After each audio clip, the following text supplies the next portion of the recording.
And there came a point where I couldn't function anymore without finding answers to it. And I had to get a little bit of sanity as well. So I'm going to take you with me on my journey today on how I found my identity and sanity. And I hope it helps you in that teeny tiny little manner. So I grew up in a smaller town called Guwahati. Now it's predominated by two particular communities, and I belonged to neither of them. And I was this quintessential Punjabi girl with a very long nose, which is also very crooked, and long hair. And I had zero knack of picking up the local language. So I struggled in making conversations. I struggled in actually, talking, making friends. And what was worse is that I am a very shy person and I'm a very big introvert. Trust me, I'm standing here today, I know it.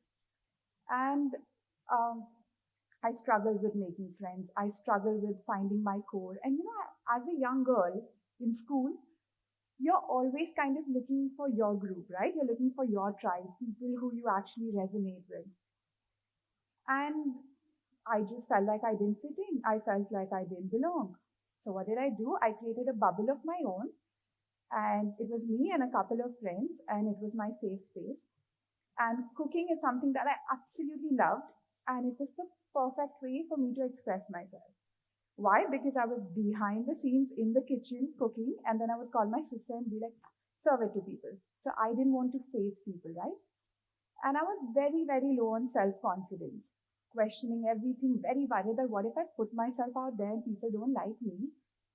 I don't want to be vulnerable. So, safe space, stay in my own bubble. I grew up, I got a little more confidence, and then I moved cities to study. Now, the question came that, okay, what do I want to study, right? What do I want to pursue as a career? I wanted to be a chef.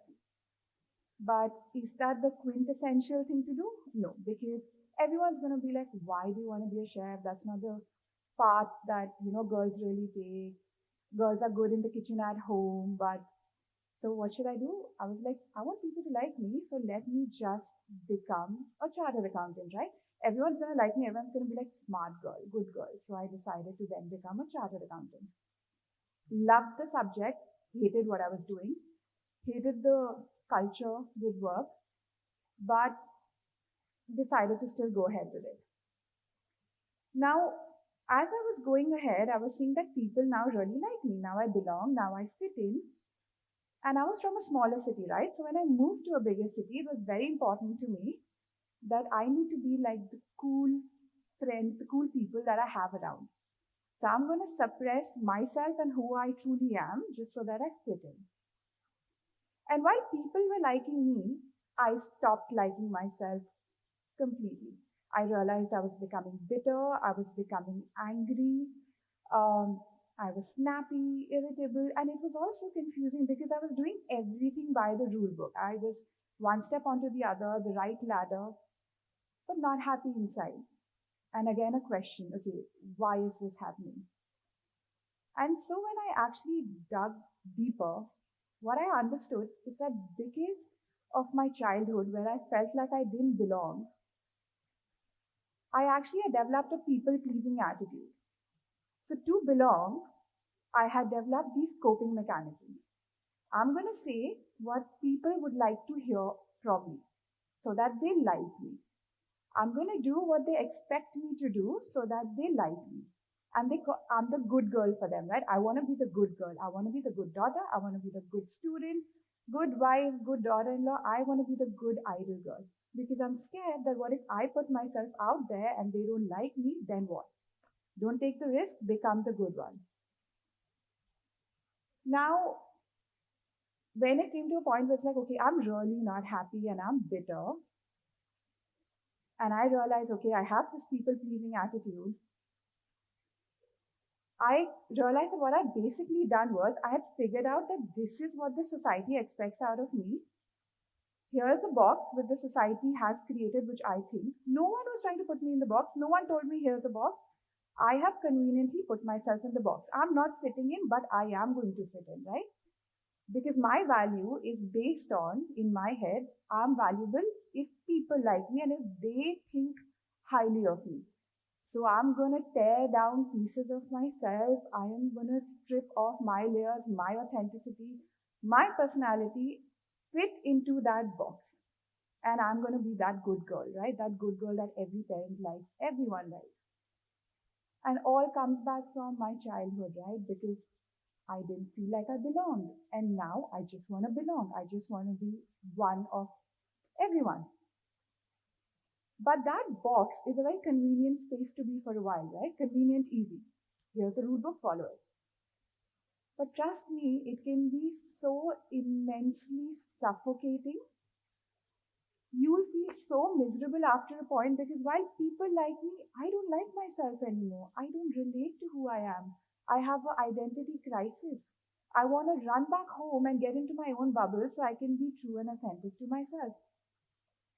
And then I just couldn't be in that box anymore, right? So I'm like, okay, you know what? You wake up one day and you're like, enough. Let me just try to put myself out there, my authentic self, and let me see if people like me. If they don't, we'll see.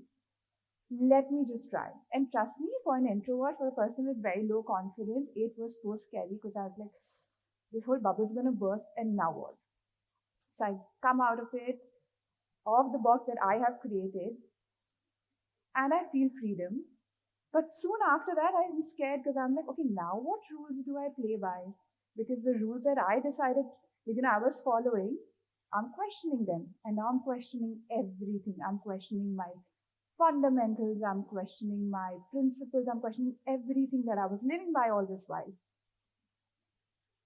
Cut to, you're out of it. I'm not saying that I became a rebel, but I just said, like, what I'm trying to say is that I started voicing who I am, right? I started authentically putting myself out there. And these questions in my head were bizarre at times, and um, they still come. But, some funny questions.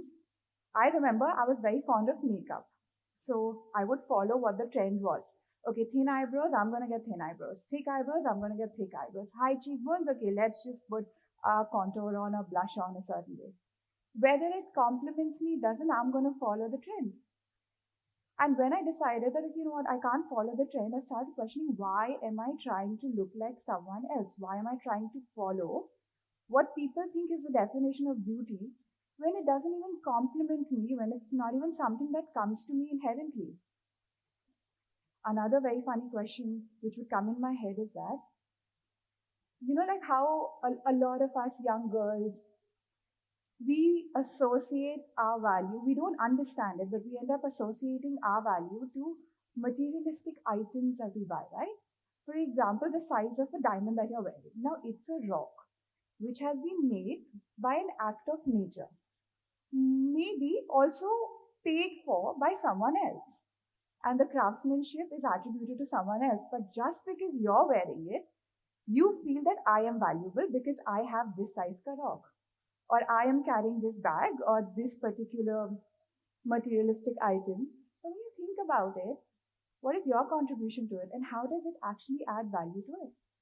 It's just that when you don't want to put yourself authentically outside, you're looking at these things and you're like herd mentality, right?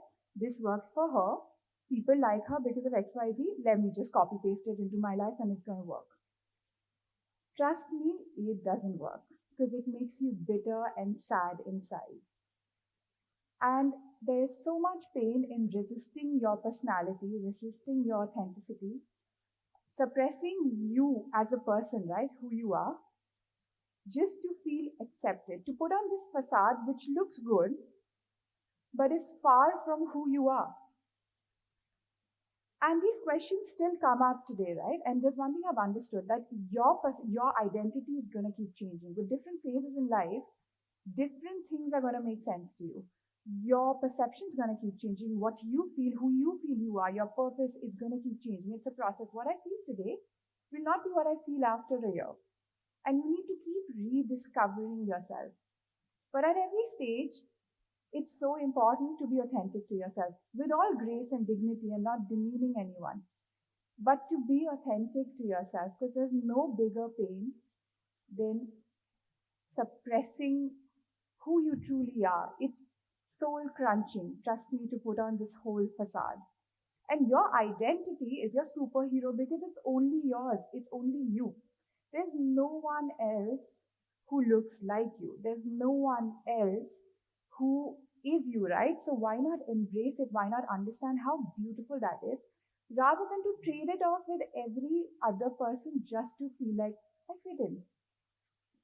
And there's one thing which our dad always told us very lovingly, which made sense to me later on because earlier I wouldn't understand. Be like a lotus flower. Why a lotus flower? Not just because it's stunning. You know, a lotus flower will bloom within like water, right? It's in a pond. It's surrounded by water, it's growing in water, but if you see water droplets on it, it doesn't wilt away with it. What the whole essence out of it is that whatever you are surrounded by, be between everything, between all the chaos, but don't let go of your identity. Let the chaos, use that chaos to actually stand out and stop trying to fit in. Embrace your identity. And yeah, I really, really, really hope that I continue to do that for myself. And I continue to remind that for myself to not trade my identity just to hear a yes, ma'am, just to get people to like me and accept me for who I am. Thank you.